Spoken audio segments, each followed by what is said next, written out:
Welcome to the Welcome to the Hawkeye Rising YouTube channel. I am Hawkeye, your host. I gotta tell you, I respect my team. I respect my brothers. Video recording is no easy feat. So I want to shout out Johnny, Doc, George, Eric. You guys are amazing. And George and Eric, that's good. We're getting out the information.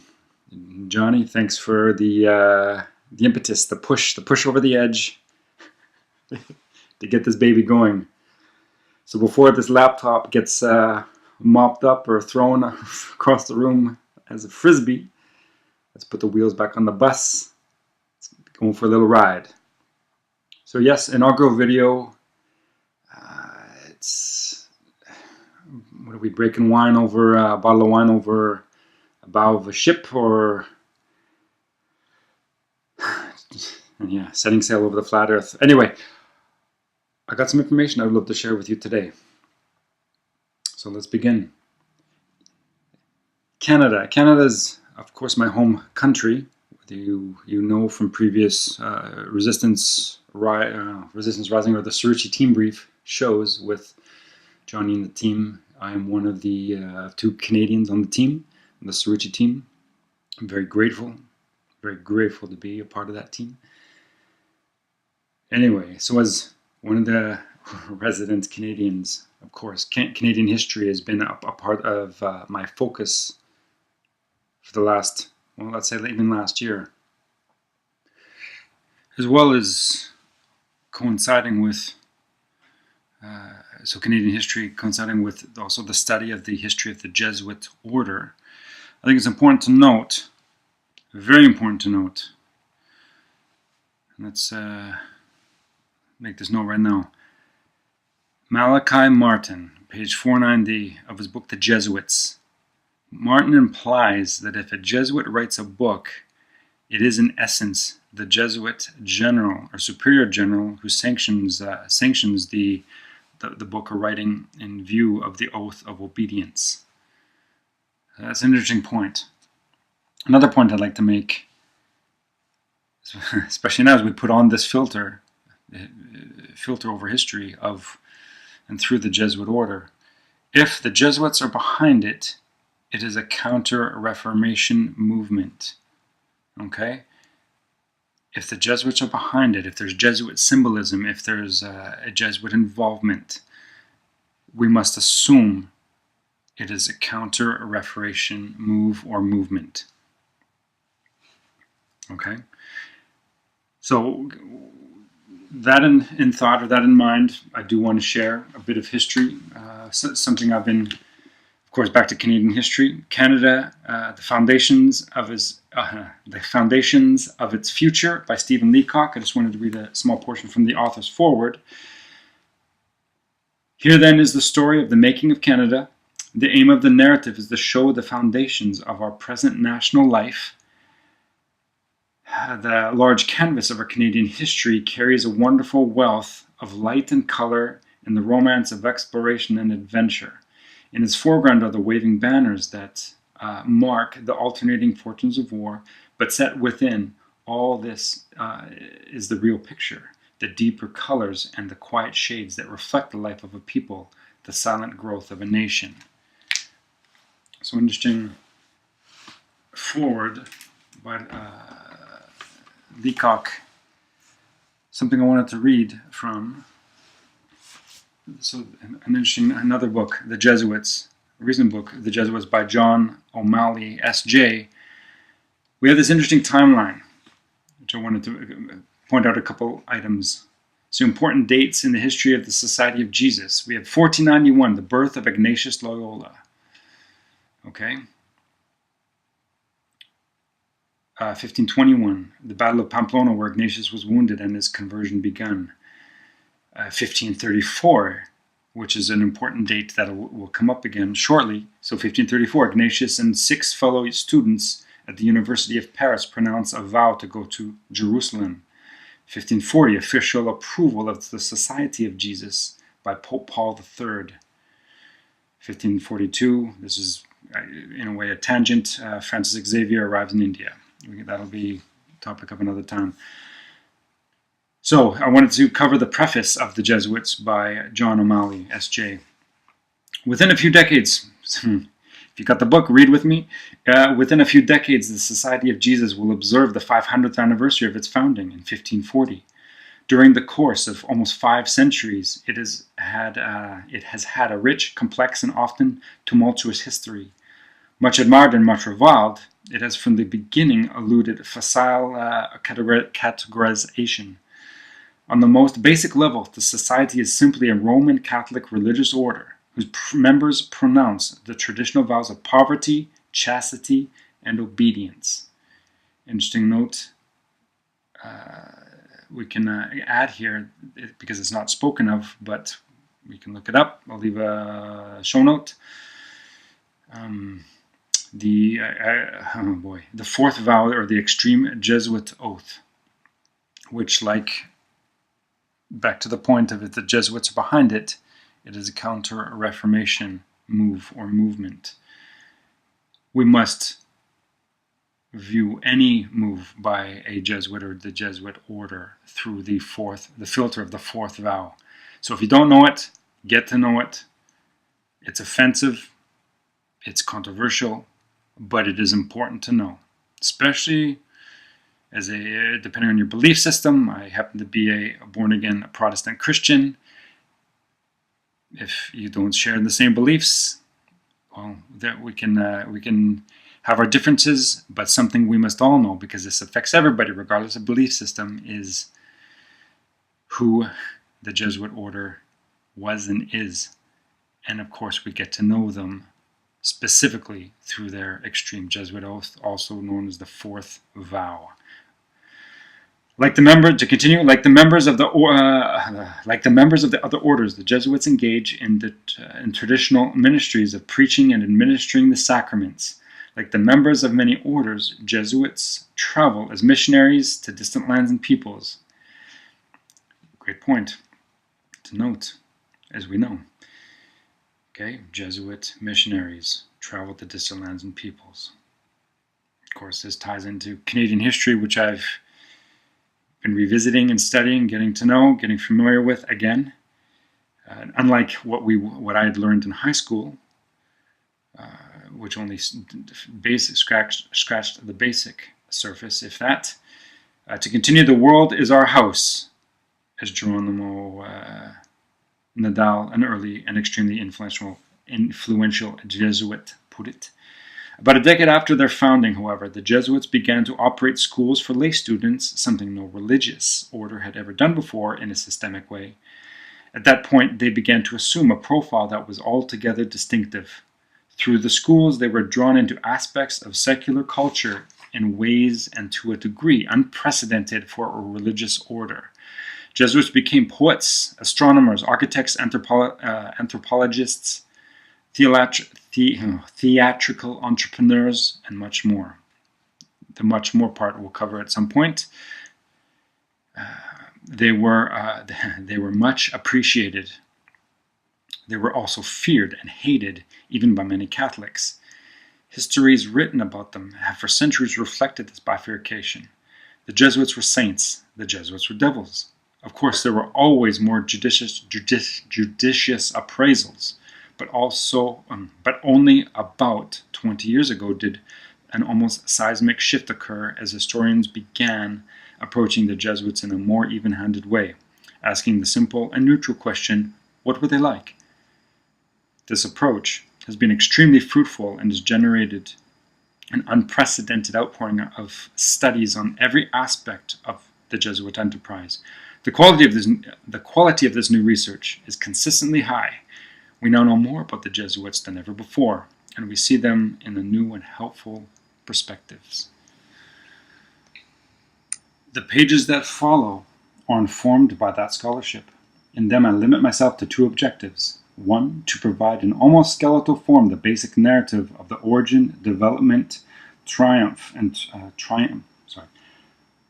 and tribulations of the Society of Jesus up to the present. And 2, to provide through almost arbitrary choice descriptions in detail of a few undertakings, lest the narrative soar too high and lose touch with the concrete reality that is history. This small book will have been a success if it whets readers' appetites to read further into the fascinating history of the Jesuits. Well, if you're here, I believe your curiosity must be whetted somehow, whether you know and or should know Johnny's material, Eric's material.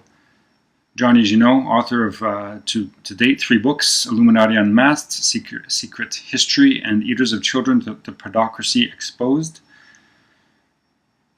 Yeah, more can be. I'm sure at some point we'll get into that as well. Okay, to continue. How this ties in for me, or what at least the goal of today, putting the wheels back on the bus, I want to introduce Jacques Cartier. Jacques Cartier. Jacques Cartier, born September 31st, 1491. We remember 1491 is also the year given for Ignatius Loyola's birth. So, okay, 1491, Jacques Cartier's birth. 1520, marries, back up the bus a little bit. Born in 1491 in Saint Malo in Brittany, France. Okay, northern France. 1520, Cartier marries the daughter of Jacques de Grange, a Chevalier du Roi, or a Chevalier, a king, a knight of the king, Chevalier du Roi, and Constable of Saint Malo. In 1524, Cartier accompanied explorer Giovanni de Verrazzano to explore what's now modern-day Florida and the northeast coast of what's now modern-day North America. Upon Cartier's return to France, Verrazzano recommended him to King Francis I, complimenting his seamanship and navigation skills.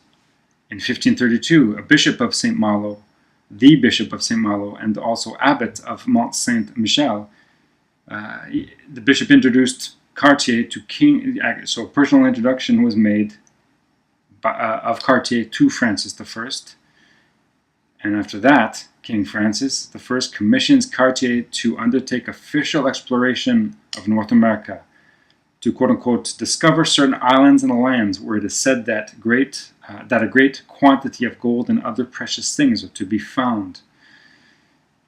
And underline gold multiple times, because it has a very layered meaning.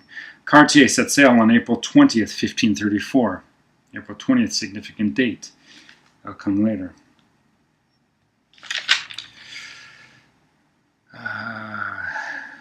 I guess, yeah, right now, let's see. So April 20th, let's make note, April 19th, 1541, so approximately almost 7 years later to the date, we have Ignatius Loyola being appointed first superior Jesuit general, or Black Pope, in office he would keep until 1556. At that, let's look at context now. The White Pope. Okay, the Pope. We have Pope Leo X, who is his papal given name is Giovanni di Lorenzo de' Medici, who was Pope from 1513 to 1521. Succeeded by Adrian VI, whose given name is Adrian Florescin Boyens, who was Pope from 1522 to 1523. Wonder what got him. Yeah, let's leave that for now. So, and then following Adrian VI, Clement VII, or Giuliano de' Medici. So from 1523 to 1534, we have Clement VII, another Medici Pope, and from 1534 to 1549, we have Pope Paul III, or Alessandro Farnese. So, to continue, in the context of in world history, I want to read from Desmond Morton's A Short History of Canada, the 5th edition.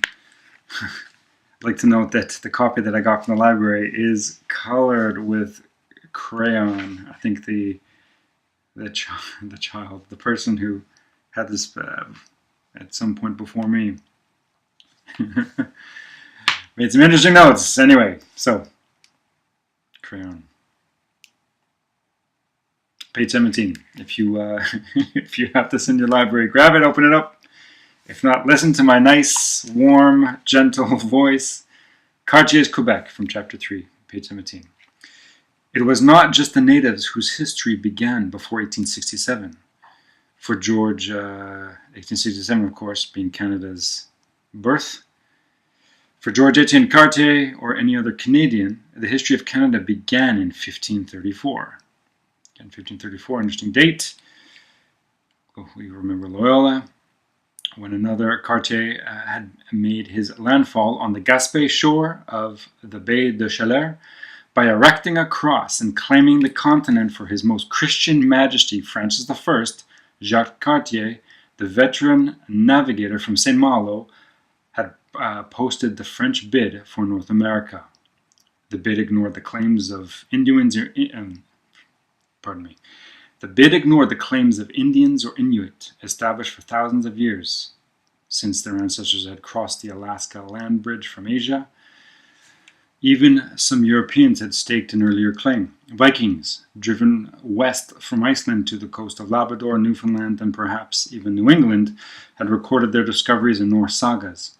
Basque and Breton fishermen had come regularly, returning under strict oaths of secrecy about the origins of their rich catches. In 1497, when the boastful Jean Cabot came back to Bristol to report schools of codfish so dense they sometimes stayed his ships, he merely broke a trade secret. Skipping down. Anyway, France was too deep in the wars between Catholic and Huguenot to care about distant lands. 70 years would pass before the French came again. This time, Samuel de Champlain would make them stay. Interesting note, it goes on to say, Canada could hardly ask for a nobler founder than Champlain, navigator, soldier, visionary, and Protestant turned Catholic by conviction, a man of Renaissance, curiosity, and eternal fortitude. Champlain created New France, also noted as the father of New France.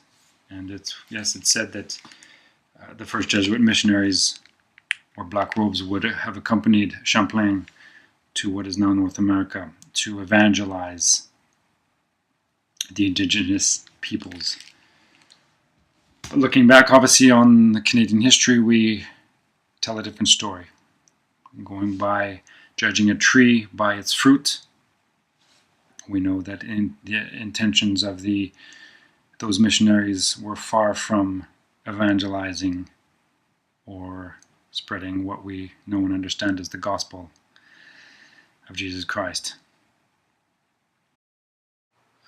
Honest examination of the history of the Society of Jesus, particularly the example of Canada, would show that the fruit falls under the definition of genocide. It's a hard reality to acknowledge, even come up against. History bears it out. I'll close with reading something Jesus said from Matthew 19, verse 14.